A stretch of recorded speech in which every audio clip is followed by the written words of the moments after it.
Damn, it really do be beautiful outside right now. But you know what it's not beautifuler than? It's not better beautifuler than you.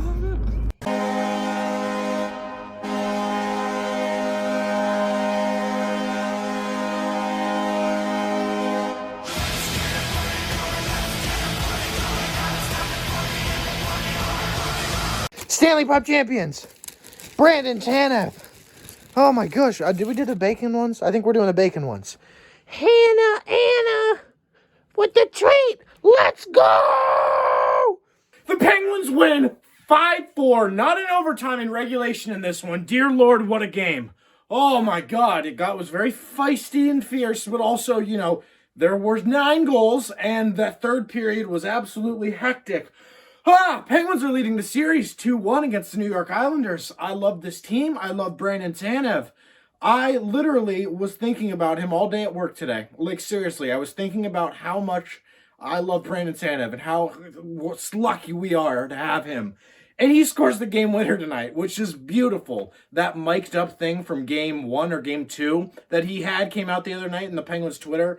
Absolutely incredible stuff. It was revealed that he drinks a Red Bull before every single game, which is not a surprise. I love Brandon Tanev, and he scores the game winner in this one. Oh my gosh, there's a lot to talk about in this one. A lot of, fisticuffs in this one. No real fights, though, in terms of, I don't think there was an actual fighting penalty, but there was a lot of scraps in this one. I'm also going to talk about John Tavares in this one and what happened to him tonight. And I don't have it updated because I'm, going to go to bed, so I don't know who's winning that game right now. I'm sure you guys will let me know in the comments tomorrow, or I'll just see it tomorrow. But lineups, because someone returned in this game, and also I want to go over, since we're in a playoff series, I'm going to start adding the Islanders lineup in this just small little whiteboard here. No, real lineup. I'm not going to go in depth over their lines, but Komarov is a first liner. I just find that so weird, and he's also kind of, ticking me off. And then, on the injured or scratch side, what's going on with Travis Zajac? Is he hurt? Because he's not listed as hurt. The only injuries the Islanders have are Boychuk and Lee, which they knew Boychuk was going to be out. He retired. And Lee, they knew he was going to be out. He's been out for a while, so technically I'm not really considering that as an injury, even though it is an injury. They're not expecting anyone back, is what I'm trying to say.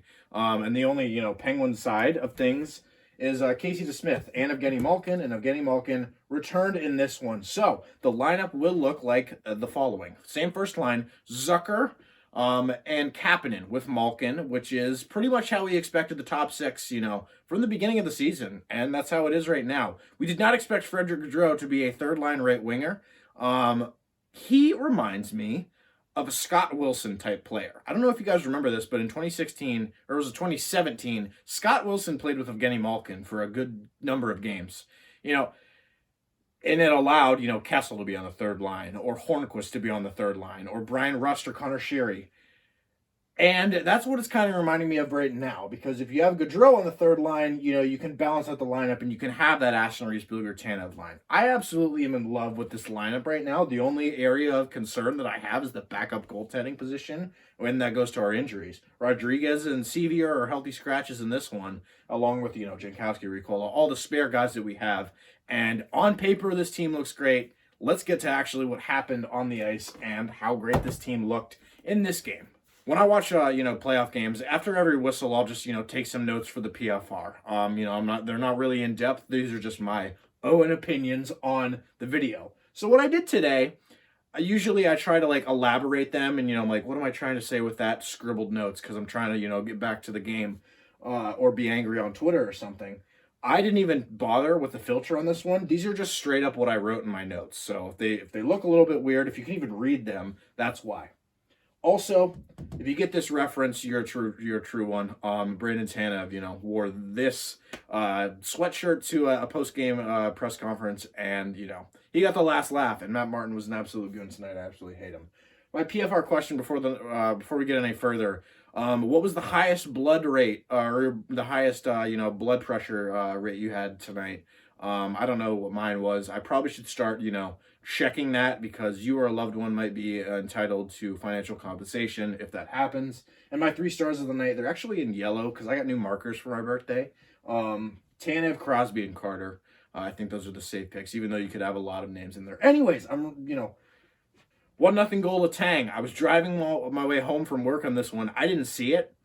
This goal got changed like 7 times today. It was Letang's, then it was Aston-Reese's, then it was Letang's, then it was Crosby's, who wasn't even on the ice, and then it was Letang's again. And then it was Aston-Reese's again, and then it was Letang again. I think it's Letang's right now. That'll be my other PFR question. Who the hell got that goal? Doesn't matter, because it's playoff hockey and any goal matters. Kris Letang scores, and it was a shot from up top. I saw it on the replay, and, good out of the fourth line. Fourth line got 2 big goals tonight. Jarry, incredible. First line, not defense. Pierre, excited. I think what I'm trying to say there is that, well, first off, Pierre McGuire was super, horny tonight. I don't know what was going through his mind. He was super freaking happy the entirety of the game, talking about women's water polo and, about Christopher Letang. And, shoot, he called someone else something dumb or whatever. Louis Lamorello, that's what it was. He was Pierre McGuire, but a little bit more tonight. Jarry, incredible. First line, not defense. I'm pretty sure that means that the couple of saves that Jarry had early in the first period, where he really gained his confidence and he was starting to take shots from out high. He did give up 4 goals in this one. I don't think all of them were his fault though, and we'll get to that Marino one where he took the freaking helmet off. Rough second half of period. Need more goals. LOL. I think that one kind of speaks for itself. The Penguins only scored 1 goal, even though they played pretty good. And I'll say it all serious. This is the New York Islanders. If you're going to beat them, I know this goes for any team, but especially against the New York Islanders, you need to score a lot of goals. You can't win, you can't go into the third period against the Islanders in like a 1 or 2 goal game, because they can, easily tie it up. And that's the game that they like to play as the Islanders. They like to keep things tight, and their defensive structure doesn't allow you to score goals when you need them. And then, in between the first and the second period, John Tavares, I'm not going to replay it like every other, broadcast did, but if you don't know what's happening, Corey Perry, totally incidental, ran into John Tavares, and I was really distracted starting the second period because I was, trying to catch up what was going on in that game. I'm not going to talk about it too much because hopefully this will be outdated, and hopefully Tavares will be completely fine in the next couple of weeks, but that really looks bad, and prayers for Tavares is what I've been saying all night. Absolutely insane, and it's scary. I'll start the second period on the power play. They don't score. Boyilove. Anthony Belivier. How do you say his name? Anthony Bolivier. Anthony Bolivier gets a breakaway, and then he misses the net on that one. 1-1 goal Mayfield, who I am starting to hate. He punched Dumoulin when he was on the ice, and he also had 3 points tonight. A goal, this one being it, and 2 assists. And, Mayfield, far one. Barzal creates everything. I'm pretty sure what I'm trying to say there is Barzal controlled the entire play there, which he did. Got it to, Mayfield, and he walked in on Aston-Reese and, kind of broke his ankles and scored. However, Jeff Carter gets going, and man, do I love him, and man, he might be the new Phil Kessel. He's been so good. He scores this one, and right after that, Jason Zucker scores and gets a nifty goal, toe dragging in. And on neither goal did Varlamov react until the puck was in the back of his net. And I've actually seen that a lot this season from Varlamov. He's either been really good or really bad, and there's stretches in this game where he was really bad, which includes this, 3-1 lead by the Penguins. All right, so this is the goal that I'm most pissed about. Heading into the third period, 3-2 goal, Clutterbuck. Martin takes off Marino helmet, BS. If you watch the game, you know what I'm talking about. If you don't, there's a rule in the NHL where, if you lose your helmet, you either have to go to the bench and, get a change, or go to the bench, get a new lid, or go to the bench or stay on the ice and repair, your helmet, take it and put it back on. John Marino was in his defensive zone, and Matt Martin straight up just wrestles it off of his head. So John Marino's without a helmet. It was not the period of the long change. It was in the third period. So he's right next to the bench. He's like, all right, I can, go to the bench real quick. Cody Ceci hops on the ice. But in that, 13-second span where Marino switches with Ceci, the Penguins are shorthanded by one player, and Cal Clutterbuck scores. This is on the NHL, in my opinion. I'm very pissed about this, and, it should have been a penalty on Martin for taking Marino's helmet off.